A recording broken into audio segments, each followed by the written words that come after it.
Hi hello welcome to clear Kannada YouTube channel. So friends, ನಿಮ್ಗೆ already ಗೊತ್ತಿದೆ ನಾನು ಯಾವ್ದ್ರ ಬಗ್ಗೆ ಮಾತಾಡೋಕೆ ಬಂದಿದ್ದೀನಿ ಅಂತ.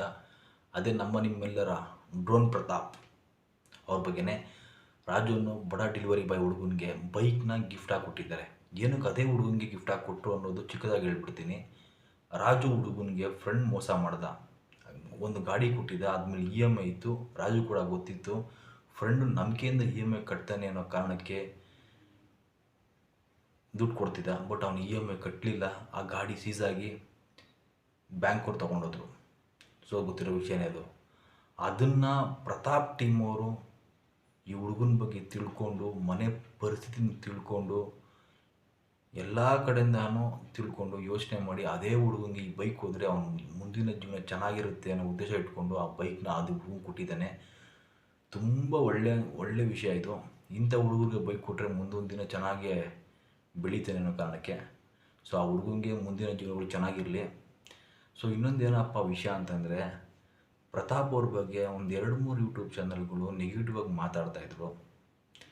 ಬಿಗ್ ಬಾಸಲ್ಲಿ ಸ್ಟೇಜ್ ಮೇಲೆ ನಿಂತ್ಕೊಂಡು ನನಗೆ ಬಂದಿರೋಂಥ ಬೈಕು, ನನಗೆ ಬಂದಿರೋಂಥ ಅಮೌಂಟ್ನ ಬಡವ್ರಿಗೆ ಕೊಡ್ತೀನಿ, ನ್ಯೂಸ್ ಚಾನಲ್ ಕೂತ್ಕೊಂಡು ಕೂಡ ಅದೇ ಮಾತನ್ನ ಬಳಸಿದರು.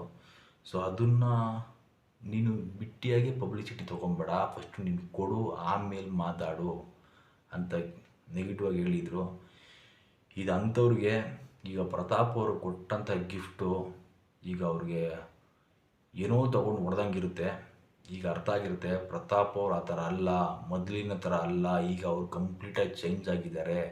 ಒಳ್ಳೆ ಹುಡುಗ ಅವನು, ಒಳ್ಳೆ ಮನಸ್ಸಿರೋ ಹುಡುಗ, ಜನರ ಪ್ರೀತಿ ಸಂಪಾದನೆ ಮಾಡಿದ್ದೇನೆ ಅನ್ನೋದನ್ನ ಈಗ ಅರ್ಥ ಮಾಡ್ಕೊಂಡಿದ್ದಾರೆ ಅಂತ ನಾವು ಅಂದ್ಕೊಂಡಿದ್ದೀವಿ. ಅದಾದಮೇಲೆ ಪ್ರತಾಪ್ ಅವರು 3 ವರ್ಷ ದೂರ ಇದ್ದರು. ಅವ್ರ ಅಪ್ಪ ಅಮ್ಮನಿಂದ, ಫ್ಯಾಮಿಲಿಯಿಂದ ದೂರ ಇದ್ದರು, ಜನಗಳಿಂದ ದೂರ ಇದ್ದರು. ಇವತ್ತು ಜನಗಳ ಮುಂದೆ ಬರ್ತಿದ್ದಾರೆ, ಫ್ಯಾಮಿಲಿ ಜೊತೆನೂ ಚೆನ್ನಾಗಿದ್ದಾರೆ. ಇದಕ್ಕೆಲ್ಲ ಮೇನ್ ಕಾರಣ ಯಾರಪ್ಪ ಅಂತಂದರೆ ಬಿಗ್ ಬಾಸ್ ಸೀಸನ್ 10. ಅದರಲ್ಲೂ ಇನ್ನೊಬ್ಬರು ಯಾರು ಕಾರಣ ಅಂತಂದರೆ ಕಿಚ್ಚ ಸುದೀಪ್ ಅವರು. ಏನಕ್ಕೆ ಕಿಚ್ಚ ಸುದೀಪ್ ಅವರು ಕಾರಣ ಅಂತಂದರೆ, ಇವತ್ತು ಅವರು ಬಿಗ್ ಬಾಸ್ ಸ್ಟಾರ್ಟ್ ಆಗೋದಕ್ಕಿಂತ 2-3 ದಿನ ಹಿಂದೆ ಪ್ರೆಸ್ ಮೀಟಲ್ಲಿ ಒಂದು ಮಾತು ಹೇಳ್ತಾರೆ, ನೀವು ಬೈತಾ ಇದ್ದೀರೋ, ನಾಳೆ ಅವ್ರಿಗೆ ಅತಿ ಹೆಚ್ಚು ಓಟ್ ಹಾಕ್ತೀರಾ, ಅವರು ನೀವು ಗೆಲ್ಸೋಕ್ಕೆ ಟ್ರೈ ಮಾಡ್ತೀರಾ ಅಂತ. ಆ ವಿಷಯ ಇದು ಪ್ರತಾಪ್ ಅವ್ರಿಗೆ ಸೂಟಬಲ್ ಆಗಿದೆ. ತುಂಬ ಖುಷಿಯಾದಂಥ ವಿಷಯ ಇದು. ಇದೇ ರೀತಿ ಪ್ರತಾಪ್ ಅವರು ಮುಂದಿನ ದಿನಗಳಲ್ಲಿ ಹಿಂಗೆ ಅತಿ ಹೆಚ್ಚು ಬೆಳೀತಾ ಇರಲಿ ಅನ್ನೋದನ್ನು ಬೆಳೀಲಿ. ಸೊ ಇನ್ನೊಂದೇನಪ್ಪ ಅಂದರೆ, ಇವತ್ತು ಪ್ರತಾಪ್ ಅವರು ಗಿಚ್ಚಿಗಿಲಿ ಶೋಲಿ ಹೋಗ್ತಾ ಇದ್ದಾರೆ, ಅಲ್ಲಿಂದ ಬಂದಿದ್ದಾರೆ ಅಂತ ಒಂದು ವಿಷಯ ಆಲ್ರೆಡಿ ವಿಡಿಯೋ ಮಾಡಿ ಹಾಕಿದ್ದೀನಿ. ಪ್ರತಾಪ್ ಅವ್ರು ನನ್ನ ಪ್ರಕಾರ ಏನಪ್ಪ ಅಂತಂದರೆ, ಗಿಚ್ಚಿಗಿಲಿ ಶೋಗೆ ಅವ್ರು ಹೋಗಬಾರ್ದು. ಅಲ್ಲಿ ಹೋದರೆ ಅವ್ರ ಹೆಸರು ಕಂಪ್ಲೀಟಾಗಿ ಹಾಳಾಗ್ಬಿಡುತ್ತೆ. ಇವತ್ತು ಬಿಗ್ ಬಾಸಲ್ಲಿ ಏನು ಹೆಸರಿದೆಯೋ, ಗಿಚ್ಚಿಗಿಲಿ ಶೋಲಿ ಹೆಸರು ಹಾಳಾಗೋಗುತ್ತೆ. ಏನಕ್ಕೆ ಅಂದರೆ, ಆ ಗಿಚ್ಚಿಗಿಲಿ ಕಾಮಿಡಿ ಅನ್ನೋದೇ ಇಲ್ಲ, ಡಬಲ್ ಮೀನಿಂಗ್ ಡೈಲಾಗ್ಗಳೇ ಇದೆ. ಅದು ಕಾಮಿಡಿ ಅಂತ ಯಾರು ಕರೆಯಲ್ಲ. ಸೊ ಹಾಗಾಗಿ ಪ್ರತಾಪ್ ಅವರು ಅದರಿಂದ ಹೊರಗೆ ಬರೋದೇ ಒಳ್ಳೆಯದು.